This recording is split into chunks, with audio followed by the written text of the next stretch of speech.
आज आपण बघतोय सगळ्यात सोपी रेसिपी म्हणजेच मुगाची आमटी।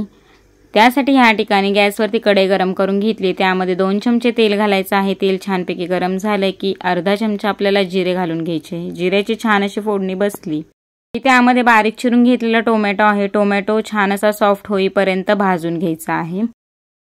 टोमॅटो सॉफ्ट झाल्यानंतर त्यामध्ये आपल्याला 2 चमचे खोबरं व लसूण बारीक असं वाटून घेतलेलं आहे ते घालून घ्यायचं आहे। खोबरं व लसणाचं मस्त असा फ्लेवर येतो आमटी।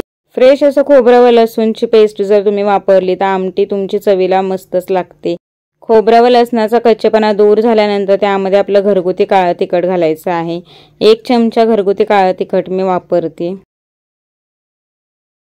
व त्यामध्ये चवीनुसार मीठ घालायचं आहे व पाव चमचा हळद घालून घ्यायची। लाल तिखट मीठ व हळद आपल्याला तेलामध्ये अर्धा मिनिटभर परतून घ्यायचा आहे। मसाले तेलामध्ये परतून झाल्यानंतर शिजवून घेतलेले मूग यामध्ये घालून घ्यायचे आहे। मूग आपण रात्रभर भिजवून घेतलेले व त्यानंतर कुकरच्या 2 शिट्ट्या काढून घेतलेल्या आहेत। अशा पद्धतीने मूग लगेचच शिजले जातात भिजवून घेतलेले असतील तर।